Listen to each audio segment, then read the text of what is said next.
Good morning.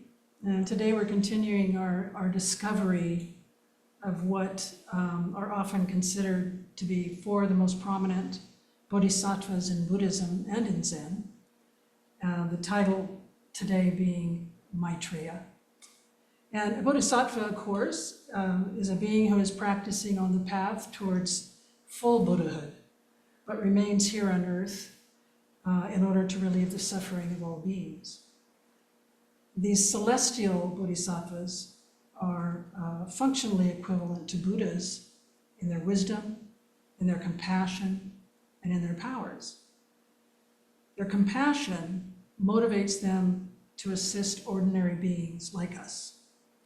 Their wisdom informs them how best to do so, skillful means, you might say, and their accumulated powers enable them to act in miraculous ways for the benefit of all. So together we had learned a bit about Avalokiteshvara, the bodhisattva of compassion, who heeds the cries of the world. We then learned about Manjushri, bodhisattva of wisdom, who cuts through delusions with his sword in the sutras. And today we'll focus on Maitreya, who is also considered to be a bodhisattva of compassion. And his name derives from Maitri, which is Sanskrit for friendship or loving kindness, or in Pali that would be metta. So what's perhaps most significant about Maitreya is that it is said that Shakyamuni Buddha designated him to be his successor. Therefore, he is often referred to Maitreya, Buddha of the future, or Buddha of future birth. And it's been written that one day, as hard as this might seem for us to imagine, but that one day the Dharma as we know it will be forgotten. And it will be Maitreya who will appear from where he resides in Tushita heaven as the next and final Buddha of this eon, to once again proclaim the Dharma. So you might say that even the Dharma itself is impermanent in some ways. The Bodhisattva Maitreya, and you can show us that first picture, please, Kate. Might be shown as he is here standing, or he may be sitting in full lotus position. So this is the tall one standing up straight, or sitting with one leg across his knee. So there are many iterations, as we know is true of all the bodhisattvas that we have. But he normally wears the robes and jewels of the crown prince of the Dharma, and you can't see it there, but he's laden with necklaces and belts and things. And in his hands, he might be holding relics of Shakyamuni in a miniature stupa, a miniature where we place the relics of Shakyamuni, because he is the guardian of the teachings of the Buddha. Thank you, Kate. And we often encounter Maitreya in texts, and he, very much like Manjushri, appears very often in many of the teachings. And he kind of plays a secondary role, but he tends to be the person who's questioning even the Buddha. For example, famously in the Lotus Sutra, he's disbelieving how this young princess who came from the sea can be fully awakened, according to Manjushri. And then the Buddha himself, how could he have attained a Buddhahood so quickly, over some 40-odd years?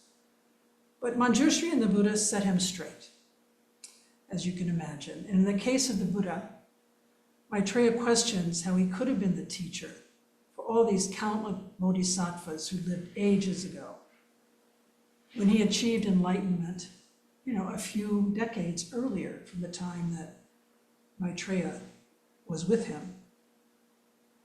And the greater teaching in this chapter, which is 16 in the Lotus Sutra, is that the Buddha, throughout different times and different worlds, has assumed different names, taught different sutras, used different teaching devices, and so on as appropriate to the situation and the person. And all of this for the main purpose of leading all living beings to Buddha wisdom. He became what was needed. He became what was useful, depending on the situation and the people involved. And this is true of Maitreya and Bodhisattvas in general. They appear as what is needed and necessary at the time. And they're not always recognized as the Bodhisattvas that they are when they're doing this good work. They have the skills and the powers with which to help others. And they have been entrusted by the Buddha to be exemplars of the Dharma, who in their very being can inspire us to follow our own Bodhisattva ways. And if they have found these skills and abilities to help others, guess what? So can we. So do we. So Bodhisattvas have a responsibility to not only teach the Dharma through words, but also by demonstrating and exemplifying the Dharma in their actions. They are models for us to actualize our own Buddha nature and our own Buddha wisdom. And it requires skillful means. And every bodhisattva has it. And so do we. This ability to take on different forms and roles according to what is needed means just that, an ability to adapt to different situations, particularly, and to the different needs of people in general. This is, in a nutshell, the ability to serve others usefully, practically, and efficiently. And it is power of the bodhisattvas, and a power that each and every one of us already has, even if it has not been uncovered yet. And there are so many examples, as I know you know, of bodhisattvas appearing unrecognized in order to help or enlighten other people. One example of Maitreya relates to a Sangha, who was an important early Indian master in the 5th century of the current era. At least he's important in Mahayana Buddhism. And in his book, Peaceful Heart, Dzigar Rinpoche recounts a story of how a Sangha met Maitreya and received the teachings that came down to us as the 5 Maitreya texts. And here's the story, and I think some of you might be familiar. So a Sangha had been isolating himself in really strict retreat, devoting all of his time to practices that are related to Maitreya.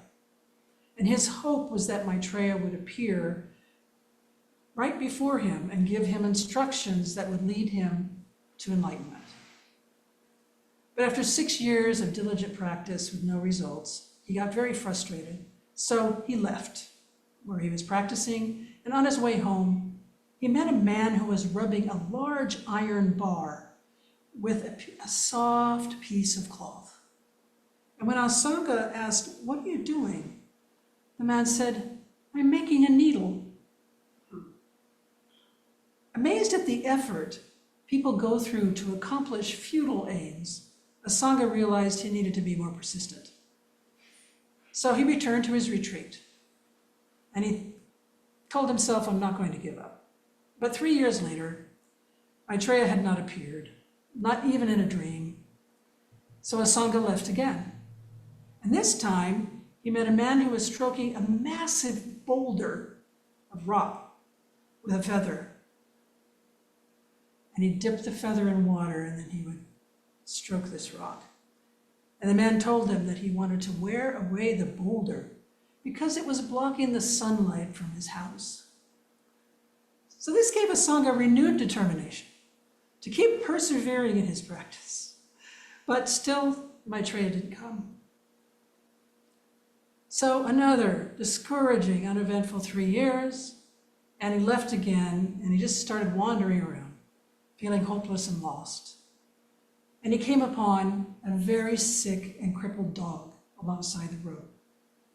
And her body was infested with insects and maggots. And she was full of pain and, of course, aggression, and she barked viciously at Asanga when he came closer. But the sight broke Asanga's heart. And he thought about how to remove these, especially these maggots on this dog. And if he used his hands, they would probably be crushed. So the only way, he thought, is to use his mouth. And he was disgusted by this, so he closed his eyes and he stretched out to lick the maggots, but he stretched further and further and further and still touched nothing. And finally, his tongue touched the ground. And he opened his eyes, and instead of the dog, Maitreya stood before him. "How little compassion you have," Asanga burst out. "I practiced for 12 years and you didn't even appear in my dreams."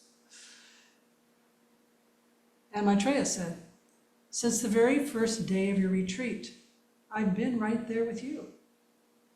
But you didn't have the openness to see me. Your 12 years of practice made your obscurations, as they say, thinner. Today, your pure compassion for this dog finally made you open enough to see me in person. And if you don't believe me, put me on your shoulder and walk around." So Asanga put Maitreya on his shoulder, and he walked around in the village at a fair, asking people what they saw. No one saw anything, of course. They just thought he was crazy. But finally, an old woman who had developed enough openness to have higher perceptions asked, "Why are you carrying that rotten dog on your shoulder?" So we never know who may bring the opportunity to enlighten, nor when it might happen. But importantly, anyone can be a bodhisattva for us, but only if we let them. Only if we open ourselves in such a way as to enable someone to be that. And nor do we necessarily know, of course, how we might show up to help others. But we do know that it requires us to keep going, taking the next step, not giving up.